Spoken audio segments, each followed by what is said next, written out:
Bonjour à tous, ici Télémacabé sur la chaîne de TV Styx pour la grande finale de notre jeu que vous connaissez tous, question pour des bifetons, en espérant que nos nouveaux concurrents vont gagner beaucoup d'argent. Cela va de soi désormais, je leur souhaite. Donc, pour cette finale, présentons nos chers candidats. Concurrent numéro 1. Charismatique, malgré un charisme justement hors du commun dans le sens banal, un catcheur à 2 pesos, le guacamole mou du Mexique, Goldo Catché. Deuxième concurrent, le prince de la perversion, l'ange déchu de la capote, le royalissime King of the Good Night in the Big... Non, je ne dirai pas ce mot. Saint-Capotin. Le, selon lui, magnifique, mais ô combien nullissime, narcissique, égocentrique et autres titres lui correspondant, Négold. Et pour finir, le sergent instructeur, chef, l'ancien ami de John Rambo et son soldat ô combien haut placé dans le grade des échecs, je vous présente sergent Roméo et soldat Pétoche. Et passons à la question finale. Et oui, mes amis, pour partager nos 4 candidats, nous allons faire une question assez importante, une question finale. Allô, est-ce qu'il y a quelqu'un? Ah, ok. Bon, on verra bien. Télémacabé, Non, faut pas déconner. laisse-moi gérer la finale, je m'en occupe. Je m'en fous. D'accord. Ferme un peu ta gueule et laisse-moi m'en occuper. Je te laisse faire, Tu vas voir. J'ai la dernière question qui correspond exactement à vous, et les pour studios. Halloween qui vient de passer, J'en ai et marre. également pour nos petits candidats chéris d'amour. Je peux te jamais rejoins faire ce sur que le je plateau, veux. dégage. Ah ben voilà qui est mieux. Une chemise gratuite et toujours on s'en mange. Alors, bonjour à tous. Alors, attendez le temps que je mette l'oreillette. C'est pas trop dans mes coutumes de me servir de ce genre d'ustensile. Mais... Hop là. Donc, bonjour à tous, chers téléspectateurs, téléspectatrices. Ne me sautez pas dessus, je sais, je suis l'icône, le seul symbole de sex world. Mais retenez vos pulsions, mesdames, et retenez votre colère, messieurs. Vous aurez bien le temps de me casser la gueule ou de m'aimer après la fin de l'émission. Donc, la question pour aujourd'hui. Question à 300 pesos. Attention, vous êtes prêts? Je suis un film réalisé par le légendaire Stephen King. La potion Négold. La ligne verte. C'était émouvant, il y avait un grand bloc qui crevait. Enfin, un film juste. Spermula.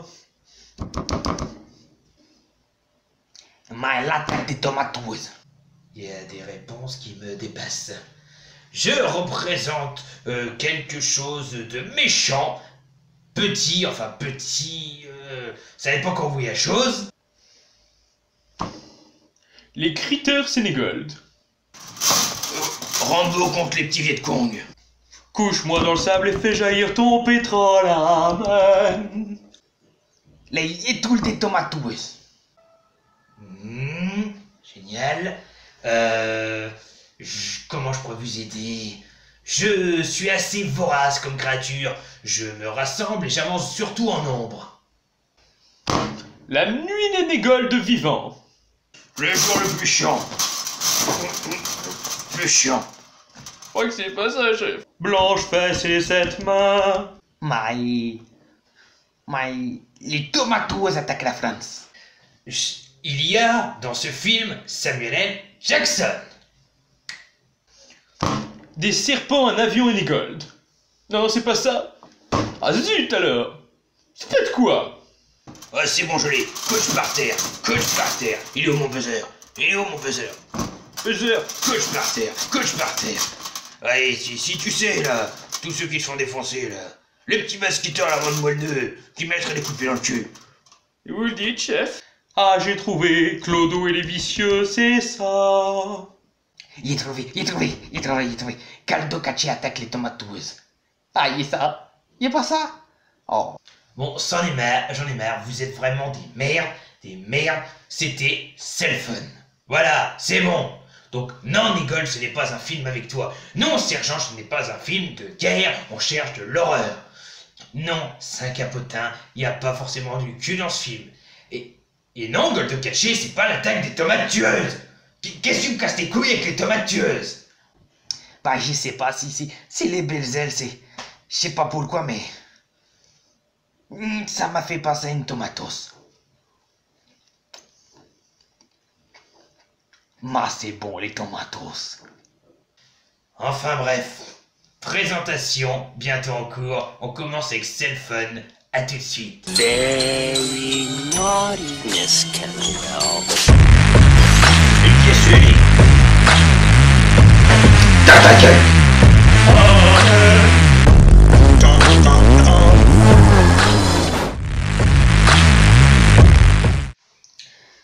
Décidément, ça m'apprendra à faire appel à ma famille pour remplacer le casting que j'ai tué au préalable. C'est de leur faute en même temps. Excusez-moi, vous pouvez m'indiquer où sont les toilettes? Je voudrais du popcorn. Je voudrais savoir où se trouve la... Bref, quoi. Je suis pas une personne chargée d'accueil. Je suis l'associé du diable et je vous emmène au seul endroit qu'il méritait. Les enfers. Pour m'avoir cassé les couilles impunément alors que j'essayais juste de faire un somme. C'est bon, ils m'ont énervé. Donc, nous en étions à vous présenter le film Cell Fun. Donc, avec le duo John Cusack et Samuel Jackson, qui avaient déjà donc fait montrer leur talent dans une œuvre de Stephen King de mémoire dans Chambre 1408, qui paraît-il est très bon, mais que je n'ai personnellement pas vu. Ce film-là, qui a pourtant pas forcément été le plus apprécié, inspiré de Cellulaire, donc un ouvrage de Stephen King, m'a particulièrement plu. Ça m'a fait penser un peu au film Pulse.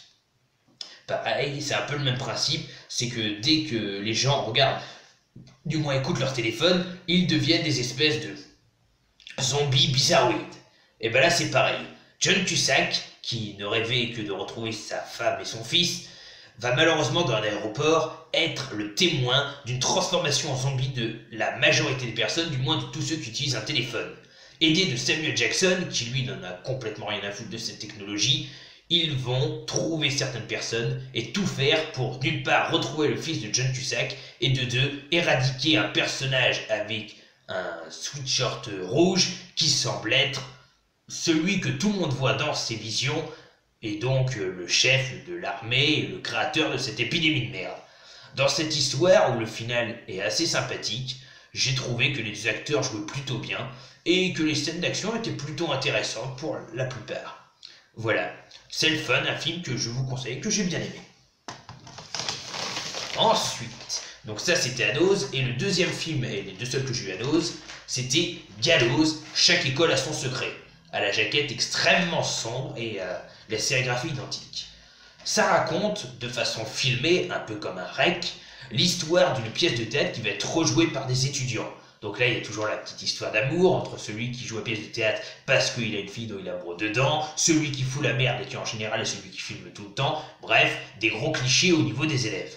Néanmoins, l'histoire reste assez sympathique et on va revivre un peu le principe du fantôme de l'opéra, on va dire, ou de la scène d'Hamlet. Si tu prononces le Hamlet quand tu vas jouer la scène va se casser la gueule et tout le monde va crever. Parce qu'en fait, dans l'histoire, ils vont arriver de nuit pour saboter la scène afin que le mec ne soit pas obligé de la jouer, sachant qu'il joue comme un pied. Malheureusement, des choses vont se passer et le passé va ressurgir. La personne qui s'est fait tuer parce qu'il a été pendu malheureusement pour de vrai il y a des années va bizarrement revenir hanter l'école. On se demande pourquoi, liens familiaux, problèmes scolaires, est-ce que le sang a à voir quelque chose, celui qui coule de les veines et celui qui est défunt? Vous le saurez en regardant Gallows, qui est vraiment un très bon film, du moins j'ai bien aimé pour un film court et un film qui fait quand même un peu amateur. Passons au cadeau car j'en ai eu beaucoup. Cadeau de mon père, qui en fait je lui avais fait mais il n'a pas aimé plus que ça, et vu qu'il savait que je fais ma filmo Jackie, il me l'a refilé, c'est 1911 Révolution. Un film assez long avec Jackie Chan et d'autres acteurs que malheureusement je ne connaissais pas et que leur nom m'échappe. Jackie Chan, qui revient du Japon après la guerre, en ce début du XXe siècle, va tout faire pour reprendre les armes et sauver du joug de la dynastie des Qing le peuple chinois. aidé de son ami, camarade, je sais plus si c'est son frère ou pas d'ailleurs, qui lui va aider au niveau des pays européens et autres, puisque si vous voulez, il va faire un peu ce qu'on va dire la politique, ça va être le premier président de ce nouveau pays. Nous allons suivre la révolution chinoise qui va s'avérer malgré tout assez intense, identique, et surtout très intéressante et prenante. Jackie Chan nous montre qu'il ne fait pas que de la comédie et qu'il peut être dramatique sur certaines scènes. Cet acteur a vraiment 1000 facettes. Excellent film. Un petit achat que j'ai fait parce que je ne le vois pas partout. Je ne sais pas si la personne veut que je dise son nom, du coup je me tairai, cela va de soi. C'est Leprechaun à Las Vegas. Donc Leprechaun 3, comme beaucoup je suis déçu que le 1 et le 2, y compris d'ailleurs le tout dernier avec le catcheur Hans Vogel, n'existe pas, ne soit jamais sorti en France et en français, hormis en VHS. Donc Leprechaun 3 à Las Vegas reste un épisode assez sympathique, les jeux sont faits, la vie ou la mort, donc évidemment c'est de la comédie un peu nanardesque. S'il y a des trucs qui sont incompréhensibles, c'est propre au film, on va dire. En plus, il me l'a envoyé le DVD nickel, et on a même le petit dépliant. Oh, notre petit bonhomme. Voilà, que je l'abîme pas. Donc ça raconte l'histoire du Leprechaun qui arrive à Las Vegas, qui a été revendu contre une petite somme d'argent avec son chaudron. Malheureusement, le vendeur va trouver son chaudron, va essayer de piquer son argent et réveiller le maléfique et malicieux lutin qui va se faire un malin plaisir à éradiquer tous ceux qui lui ont piqué sa pièce et qui se la passent de main en main pour exaucer leurs souhaits. On a des morts toujours très originales. Pour moi, c'est assez recherché. Ça me fait penser un peu aux morts du djinn de Wishmaster. Et c'est une saga, Leprechaun, que j'aime beaucoup, avec un épisode super sympa, Leprechaun à Las Vegas. Faut aimer le côté nanardesque. Perso, j'aime beaucoup et il passe crème. Un gros cadeau d'un ami à moi. Cadeau de Danny Cinerooms. Et oui, rien que ça. Qui m'a d'abord envoyé un petit mot. Désolé, Danny. J'avais ouvert le colis, hein, j'avais envie de voir ce que tu m'avais envoyé. Salut Goldie, un petit cadeau qui j'espère te fera plaisir. À bientôt l'ami Danny de Cinerooms. Très bonne chaîne entre passants, je vous mettrai sa chaîne en commentaire dans les liens de la description. N'hésitez pas à aller la voir, c'est du très lourd. Comme toutes les chaînes de cinéma auxquelles je suis abonné et même les chaînes hors cinéma pour la grande majorité. Voilà, donc il va rejoindre mes autres petits mots, Danny, ne t'inquiète pas. Il m'a envoyé 2 films donc, que j'ai vus il y a de cela un petit moment. Du coup, je m'en souviens plus très bien. Je vais vous raconter de ce que je m'en souviens. Il m'a envoyé pour la collection Jackie Chan, Le Protecteur. Donc ça fait partie de ses premiers films, du moins pas des plus jeunes en tout cas, où il mêlait à ce moment-là Kung Fu et comédie, mais à ses débuts où c'était vraiment plus Kung Fu, il était beaucoup plus jeune, plus physique, même s'il envoie encore du lourd malgré son âge, faut bien le reconnaître. Ça raconte l'histoire d'un jeune homme insouciant et réfractaire à toutes les formes de discipline qui croit manier le Kung Fu comme personne. Malheureusement, il va faire quelques boulettes et un jour va assister au meurtre d'un grand guerrier qui s'apprêtait à arrêter un criminel. Il va revêtir son costume et va se faire passer pour lui, sauf qu'il va apprendre que c'est un général ou un haut gradé de mémoire qui manie le Kung Fu d'une façon impressionnante. Du coup, tout le monde pensant que c'est le général, ils vont vouloir s'occuper de son cas, mais Jackie Chan n'est pas doué du tout pour le Kung Fu et va se faire aider par un mendiant qui va devenir son maître et qui va s'avérer être un grand maître du Kung Fu. Entre comédie burlesque et des combats franchement sympathiques, ce petit film fait bien partie des petites perles cachées des premiers exploits de Jackie Chan. Le Protecteur, sympathique petit film. Et le deuxième, que lui j'ai vraiment surkiffé, avec un casting 5 étoiles, c'est Jackie Chan Island of Fire. Donc c'est rigolo de le voir en tête d'affiche car c'est pas l'acteur qu'on voit le plus dans le film. On le voit autant un peu, même si c'est vraiment exagéré, on le voit presque autant qu'un Hannibal Lecter dans Le Seigneur des Anneaux. Dans Le Silence des Agneaux. Dans Le Silence des Agneaux. Malheureusement. Malheureusement parce qu'il joue très bien. Donc il joue aux côtés de Sammo Hung, que vous pouvez connaître dans la série Flic à Hong Kong, je crois que c'est lui qui joue, ou également dans plusieurs films avec Jackie Chan, dont Le Marin des mers de Chine et Le Tour du monde en 80 jours, qu'il faudra que je chope celui-là. Il y a également Andy Lau, donc je vous mettrai la photo parce que je vois plus qui c'est, et Jimmy Wang Woo, qui pareil est un très bon acteur, mais je vois plus qui c'est. Tous les acteurs, je les ai bien aimés dans ce film, mais quand vous n'avez pas les noms et les visages qui vont avec, c'est beaucoup plus dur. Donc ça raconte l'histoire de l'inspecteur Wang Wei, qui voit en fait dès le début son supérieur et ami se faire tuer. Pour retrouver l'assassin, qu'est-ce qu'il va faire? Il va s'infiltrer dans une des prisons les plus dangereuses et mener son enquête directement à l'intérieur. Malheureusement, il va croiser les criminels les plus endurcis du pays. Il va y avoir des coups bas, il va rencontrer Jackie Chan qui était enfermé pour un meurtre, mais involontaire, c'était de l'autodéfense, qui lui aussi va avoir une grosse prime sur sa tête. Il va rencontrer cet acteur-là qui joue le gros caïd, le chef des prisonniers qui rallie tout le monde à sa cause. Et il va également rencontrer Sammo Hung, qui joue un prisonnier entre guillemets pas trop modèle, qui n'a pour seul but de sortir, de façon évidemment pas trop autorisée, pour voir son fils à qui il manque beaucoup. Donc des acteurs très différents qui nous font passer des messages très différents, que ce soit l'émotion du côté de Sammo Hung, l'injustice du côté de Jackie Chan, ou la recherche de vengeance du côté de l'acteur qui joue Wang Wei. On a beaucoup d'émotions, des combats super sympas, des moments très comiques et des moments aussi également tragiques. C'est un film qui regorge d'émotions et qui nous mélange beaucoup de sentiments contraires et avec une fin assez spéciale. C'est un très bon film, je vous conseille. Island of Fire. Excellent film. Et les deux derniers cadeaux, mais non les moindres.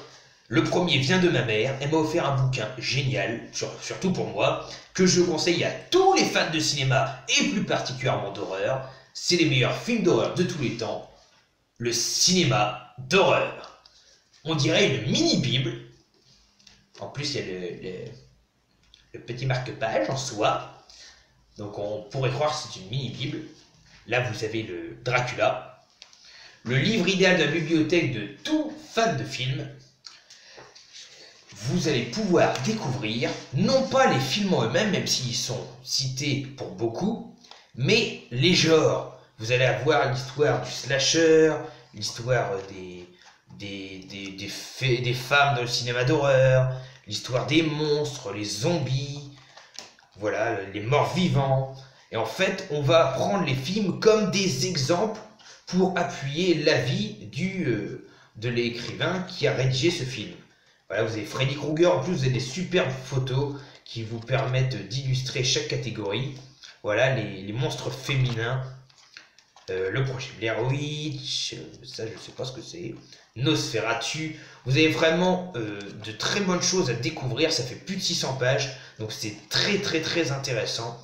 Moi j'ai appris plein de choses. Sur certains moments vous avez comme ça les affiches de films avec leur descriptif sur le côté.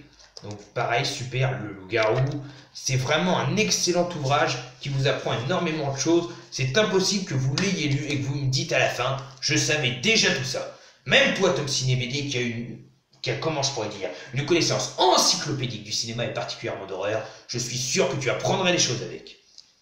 Même si en général, c'est plutôt toi qui nous en apprends régulièrement. Je t'en remercie d'ailleurs. Excellent ouvrage. Et l'ami à ma mère m'a offert un autre ouvrage, donc pareil, les deux dates de cette année, 2017. Il m'a offert Les zombies au cinéma. Donc déjà, la couverture avec ses couleurs flashy donne super envie de lire. L'histoire ultime des morts vivants à l'écran. Donc pareil, donc là il y a beaucoup de photos, il y a du texte quand même. Il est plus grand, il y a moins de feuilles, enfin moins de pages. Mais on peut voir notamment beaucoup de couvertures de films qu'on ne connaissait pas, ou de couvertures pas vraiment inédites, mais qui diffèrent de celles que nous avons en France.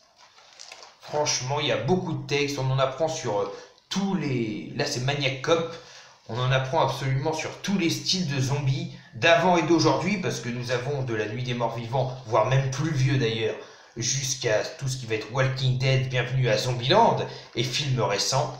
Donc c'est super sympa. C'est quand même un des seuls films où on passe de ce zombie à ce zombie à ça.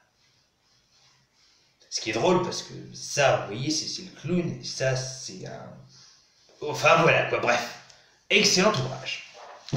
Et ensuite, pour aller assez vite, car sinon je ne vais pas avoir le temps de tout dire, j'ai trouvé des petits films.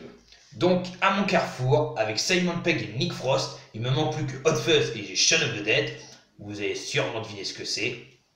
C'est Dernier Pub avant la fin du monde, donc que je n'ai toujours pas vu.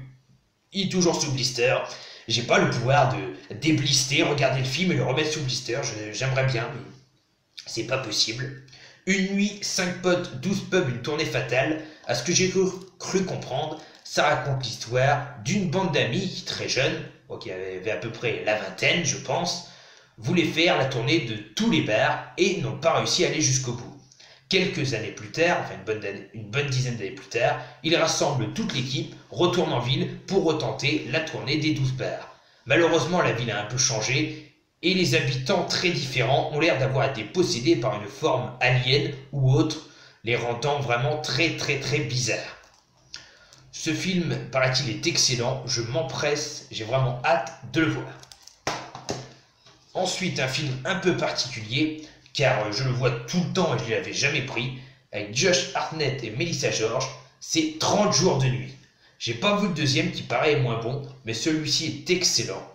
Ça raconte l'histoire d'une petite ville, celle de Barrow, en Alaska, qui, tous les ans, va subir un mois sans soleil. Pendant un mois, il ne va pas y avoir de lumière du soleil, aucune lumière naturelle, ça va être vraiment le grand noir. Malheureusement, une bande de vampires va profiter de ce mois pour faire un carnage dans la ville et se nourrir. Une petite troupe de personnes vont essayer d'y résister, mais ça va s'avérer très difficile. Pourquoi j'ai pris ce film maintenant? Parce qu'à l'intérieur, tout simplement, il y avait des petites cartes postales en plus. Qui en plus, franchement, je les trouve super belles. Et ça ne m'a pas coûté un rond de plus. J'ai eu le film pour 1 €. Pourquoi je n'aurais pas saisi ma chance? Donc voilà, 30 jours de nuit. Un petit film qui m'a fait passer de bons moments. Des zombies pas trop mal faits. Des morts assez sympathiques. Et une histoire qui tient la route. Un classique sur lequel je ne m'attarderai pas trop, j'adore la jaquette. Il y en avait une autre mais était moins jolie, celle-ci est beaucoup plus jolie. Et si vous pouviez modifier le futur, d'après Stephen King et Christopher Walken et Martin Sheen, c'est The Dead Zone. Donc le film, pas la série, donc qui raconte l'histoire de Christopher Walken qui va avoir un grave accident de voiture et va rester dans un coma qui va durer 5 ans. 5 ans de coma! Imaginez. Il va se réveiller au bout de 5 ans et il va s'apercevoir qu'il a des pouvoirs un peu spéciaux. Il peut voir l'avenir ou le passé. Donc il va pouvoir aider les gens, entre guillemets, à éviter de se faire tuer par l'avenir et également résoudre une enquête. C'est là que va se dérouler la trame principale en voyant ce qui s'est passé dans le passé. Donc l'histoire est assez sympa. David Cronenberg nous réalise ce film de toute beauté que je vous conseille. Un classique pour étoffer encore un peu plus ma collection Stephen King. Un film, enfin un long métrage, je devrais dire, moyen métrage, même animé, Van Helsing Mission à Londres, ou Mission to London. Ça dure 37 minutes. Autant vous dire que c'est vraiment pas long. Un film d'animation original et captivant qui, de par le dessin de ses personnages, me fait penser un peu au film Dante's Inferno, tiré du jeu. Je crois que c'est ça et pas l'inverse. Ça va servir en fait de prélude au film avec Hugh Jackman. D'ailleurs, Hugh Jackman prête la voix à son propre personnage, car ça va parler de la traque d'une créature qui s'empare des âmes des femmes à Londres. On va s'apercevoir que c'est Dr. Jekyll et Mr. Hyde, on s'en doute dès le début, qui en fait fait ça dans le but de rajeunir la reine Victoria, duquel il est secrètement amoureux depuis des années. Sachant que le premier Van Helsing commence avec la traque de Dr. Jekyll et Mr. Hyde, je pense que ce dessin animé, enfin ce film animé, pourrait faire un excellent prélude. J'avais Van Helsing 1 et Van Helsing 2 que Raph m'a envoyé. Avec celui-là, ça me fait la petite triplette si jamais je veux revoir la saga Van Helsing. Voilà, excellent petit film animé. Un classique de Tim Burton que tout le monde connaît, même s'il ne l'a pas réalisé mais il l'a produit, c'est Numéro 9. Vraiment une petite perle que j'avais vue plus jeune, qui raconte l'histoire de 9 poupées qui, dans un monde post-apocalyptique, après que les humains aient créé des machines qui en fait les ont détruits eux-mêmes, vont devoir résister aux dernières machines existantes, un chien mécanique nommé la Bête et une créature beaucoup plus grosse que vous découvrirez dans le film, qui a pour but, à partir de rien, de créer d'autres créatures machiavéliques pour achever les derniers survivants que sont ces 9 poupées. 9 poupées avec 9 parties différentes, 9 sentiments très distincts qui permettent de s'accrocher vraiment au personnage et d'être ému malgré qu'il y ait une violence certaine dans ce film animé à ne pas montrer aux plus jeunes, selon moi. Sérigraphie sublime, numéro 9. Excellent film. Bud Spencer, j'ai trouvé Malabar. D'abord il cogne, ensuite il parle. Il n'y a pas vraiment de résumé à faire ce film, même si l'histoire tourne autour d'un trafic de drogue qui va se faire depuis un pays beaucoup plus lointain, dont Malabar va se mêler, vu qu'il est officiellement un policier haut gradé, et qui va essayer avec les gangs locaux d'éradiquer de façon grosse baffe dans ta gueule.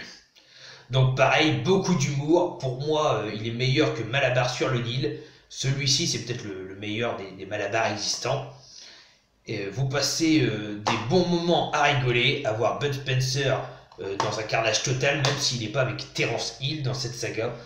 Et c'est excellent, franchement, vous taperez les barres devant Malabar. Un excellent Nicolas Cage à la grande époque où il en faisait encore des bons, avec Dennis Hooper et Lara Flynn Boyle. J'ai envie de m'y attarder un peu sur ce film.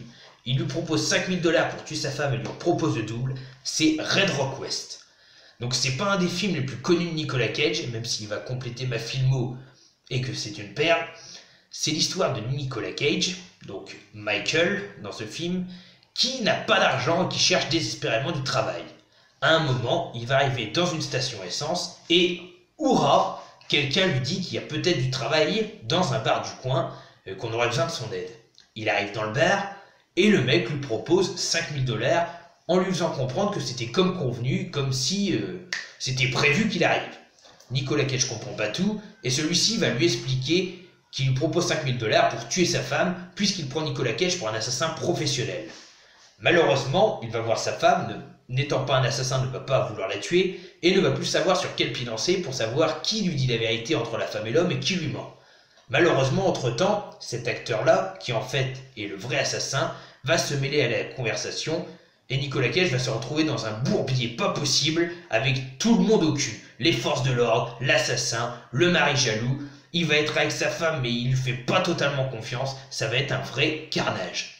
Ce film est excellent de bout au bout. La fin est très classique. Mais ça reste un excellent Nicolas Cage que je vous surconseille.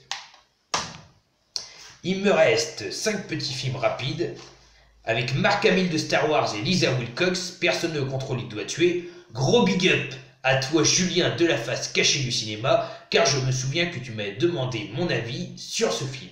Eh bien ce film, j'ai très moyennement accroché. Donc les acteurs jouent pas forcément trop mal, mais l'histoire, qui en fait est l'histoire du meurtre d'un des camarades de Mark Hamill, qui joue l'inspecteur principal, et qui en fait était perpétrée par un chien doté d'un QI de 140 qui s'avère être un chien génétiquement modifié très fort.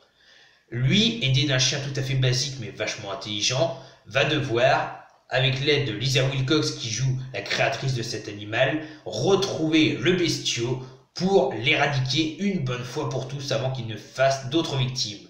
Les effets spéciaux sont pas forcément terribles, la bête est bizarrement faite, on dirait un gros loup-garou, un peu à la Bone Snatchers. Le film est assez moyen, j'ai été assez déçu quand même. Je m'attendais à mieux. Assez déçu, ouais. Un gros classique en édition collector que je n'ai pas à vous présenter plus que ça, c'est Planète Terreur, donc avec notamment Bruce Willis. Un film super bien, il y a également Machete, là qu'on peut voir à l'arrière, et beaucoup d'acteurs dont le nom m'échappe. Donc voilà, superbe édition. Moi personnellement j'ai beaucoup aimé. C'est un film vraiment excellent, même s'il faut le prendre avec une ironie hors du commun. On peut même voir Quentin Tarantino, la danse perd littéralement son service 3 pièces. et c'est pas souvent, et se transformer en flasque humain, tout dégueulasse. Un peu comme ça. You thought it was pretty funny, didn't you? Actually, yes. Give me some wood.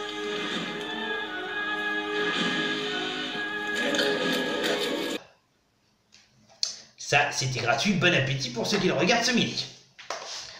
Donc une vidéo, un film excellent, où en fait une épidémie va se propager. C'est vraiment dégueu, vous avez des scènes où tout éclate, où les zombies tombent en lambeaux littéralement. C'est immonde, et en même temps si jouissif. C'est excellent, le délire va jusqu'au bout. Ça a été filmé avec une caméra, ça fait le vieux grain, vous avez l'impression de voir un film bien vintage alors que pas du tout. Bah, c'est volontaire, vous allez me dire, et le casting est de toute beauté, avec Bruce Willis qui contrôle une armée, mais qui sont atteints par la maladie, mais qui grâce à certains sérums ne tombent pas en lambeaux entièrement. Vous avez une femme là qui n'a pas de chance, qui va devoir se faire couper la jambe, et son copain ou un ami la remplace par une mitraillette, donc elle fait un vrai carnage avec. On a un ancien docteur qui veut tuer sa femme, qui est infectée par la maladie, et qui va littéralement se liquéfier aussi. Enfin, c'est vraiment super génial. Planète Terreur, une perle. Encore trois films que j'ai beaucoup aimés. Le cercle de la famille s'agrandit pour le pire, et pour le pire, c'est Les valeurs de la famille Adam. Donc je sais qu'il y en a un troisième, je sais qui est moins connu, et il y a évidemment le premier, donc La famille Adam. Donc celui-là, je l'ai vu et je l'avais déjà vu il y a très très longtemps. J'ai beaucoup aimé. Donc ça raconte l'histoire de la famille Adam qui va avoir un nouvel enfant qui est trop mimi et va ressembler comme une goutte d'eau à Gomez. Voilà, teint blafard, moustache, cheveux noirs, tout va bien. Malheureusement, il va y avoir une nouvelle nourrice qui va arriver et surtout une nouvelle épouse pour l'oncle fétide. On va s'apercevoir qu'elle veut juste le tuer pour son argent, mais l'oncle fétide est loin d'être facile à crever. Même si vous l'éradiquez, si vous l'effondrez, le cramez, le brûlez, l'électrocuter, faites tout ce que vous voulez sur lui, ça ne marchera pas. En plus, il est incarné par un acteur génialissime qui joue Doc dans Retour vers le futur et dont le nom m'échappe. Photo ci-jointe. Vraiment très très sympa. Vous avez également de l'autre côté les deux enfants qui vont arriver dans un camp de vacances après avoir essayé combien de fois de tuer le nouveau-né, dont ils sont affreusement jaloux, et ils vont foutre un boxon de camp de vacances énorme. Il va pas s'en relever ce camp de vacances, il va pas du tout aimer. Enfin, une excellente comédie que je conseille pour toute la famille. On va pas trop s'y attarder. Pour ma filmographie Robin Williams et pour compléter la trilogie, j'ai trouvé La nuit au musée 3, Le secret du pharaon. Il me manquera plus que le 1 qui pour moi était le meilleur, où on va retrouver deux nouveaux personnages, là, donc incarné toujours par Ben Stiller, qui est en fait un homme de Cro-Magnon à son image, et Sir Lancelot, qui va se prendre littéralement pour un chevalier de la table ronde au temps du roi Arthur. Donc ça raconte tout simplement l'histoire de la tablette qui est contaminée, qui commence à mourir, et ils vont devoir pour cela retrouver les parents de notre cher Égyptien, là, notre cher Égyptien dont le nom m'échappe, pour qu'ils lui disent comment soigner la tablette. Sauf que ses parents sont quand même au British Museum à Londres et que c'est pas tout près. Avec Robin Williams et quelques amis, dont Sagaga aussi également, je crois, et Attila, ils vont devoir débarquer dans ce musée où la magie va réopérer et on va pouvoir voir d'autres créatures nouvelles et franchement sympathiques, tout comme cette espèce d'hydre là, pardon, qui est très très sympa. Donc dans la lignée des deux premiers, il reste excellent, avec toujours Owen Wilson dans le rôle de cow-boy, avec son petit pote légionnaire romain, toujours aussi mignon. Franchement, c'est, voilà, un bon film dans la trilogie. Et le dernier, la pépite, ça fait déjà presque 30 minutes, va falloir que je me grouille. C'est un film d'horreur zombie que je n'avais pas. La mort les accompagne, l'enfer les attend. The Devil Rejects.